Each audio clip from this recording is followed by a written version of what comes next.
بسم الله الرحمن الرحیم. په ډابډیشن کې اوس دا طریقه درته ښیم چې کم پروګرامونه تا انسټال کړل هغه پروګرامونه اوس په کیبورډ کې په بټنو کې درول. ډابډیشن له ورځم. ډابډیشن مې خلاص کړي. اوس 8 ته ورځم. 8 مې خلاص کړي. رالم دلته کیبورډ ته. دا مې ووایي دا ځای چې دی دا په کیبورډ کې په آلټ کې باندې هم دا ځای راځي. آلټ کې بټن چې په کیبورډ کې ووایي هم دا ځای راځي. په دې کې اوس دا راخلاصوم. افیکټز کې اوس پروګرامونه چې دي چې موږ په تلاوت یا تقریر یا نعت کې استعمالوو هغه پروګرامونه ټول په دې ځای کې دي.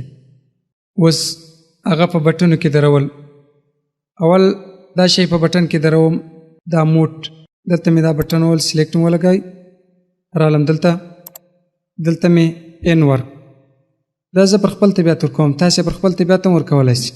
ما ان ورکوي ته بل لفظ ورکه، ای ورکه، کې ورکه، هر شی چې ورکوي فرق نه کوي. راځم دلته ټیم وارک ریور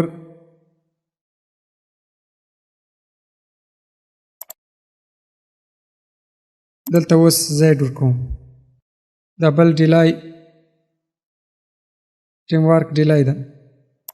دلته اوس ایکس ورکوم. ښه پسې راځم. دا ټون دی.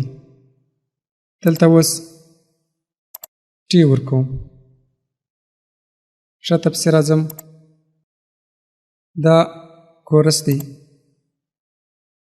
دلته انټر ورکوم.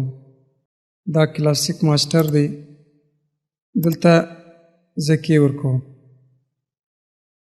دا ما پر خپل طبیعت باندې په بټونو کې ودراوي.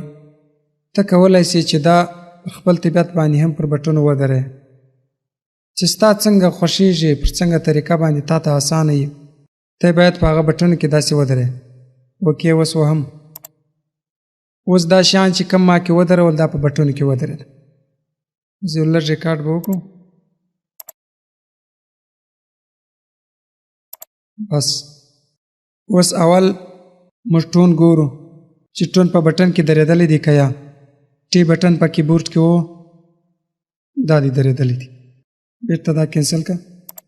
ریور زیډ بټن و دا درېدلی دی. ایکس دا درېدلی دی. انټر دا درېدلی دی. کې بټن دا درېدلی. دا ګرد هغه شیان دي چې موږ په بټونو کې ودرول. دا د دې دپاره چې دا بیا وسایي درته جوړه سي. اپلای افیکټز ته ځه، بیا خلاصوه، بیا کوم شي ته چې ستا ضرورت یې هغه راخه. دا نو د وسایي طریقه یې دا ده. بټن ووه هغه شی چې رالی انټر بټن پر و دا باره پر سیو سو. ویني چې تا کم سیټینګ جوړ کړي. په بل ویډیو کې مې سیټینګ درته ښوولی دی چې سیټینګ دا رقم جوړیږي، دا رقم ورکول کیږي. هغه طریقه مې درته ښوولې ده. بس دغه طریقه د بټنو د شي د درېدو. یو هغه شی و لکه موټ ما په ان بټن کې ودراوي. هغه د دې دپاره دی. مثال زه اوس یو ریکارډ راخم.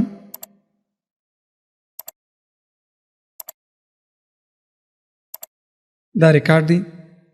اوس په دا ریکارډ کې مثال دا ساده د مثال په طور ان بټن و دا ووت. په خطا کې در څه خراب سو دا ځای بیرته راګرځه. کنټرول زیډ و بیرته راوګرځېد. یا بیرته ان بټن و دا نشان و هم بیرته راوګرځېد. دا په بل سبقه کې ما درته ښوولي. دا مې خالي د موټ دپاره کم دغه درته وښوي چې موټ څه کار کوي. موټ په ان کې ما درولی دی. دا دی چې کم ځای ته باسي په اساني سره بس سلیکټ لګوه پر هغه ځای باندې ان بټن وه. بس دا اسانه طریقه ده. اوس کم ځای چې په غلطي کې داسې کټ شوی کنټرول زیډ ګرده دا دې راوګرځېدی بیرته.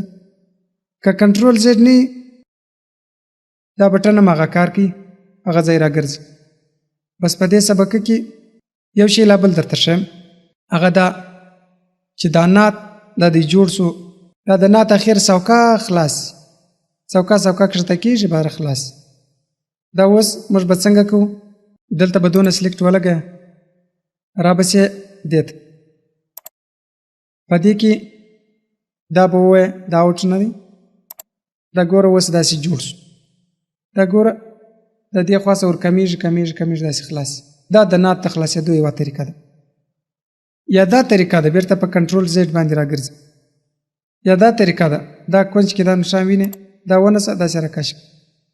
دا طریقه هم صحیح ده. په دې دواړو طریقو باندې کېږي. بس دغه طریقې دي. هغه د کیبورډ د بټونو طریقه سوه، دا د نعت د آخر د کښته کېدو طریقه سوه. بس دا سبق هم پر دغه ځای باندې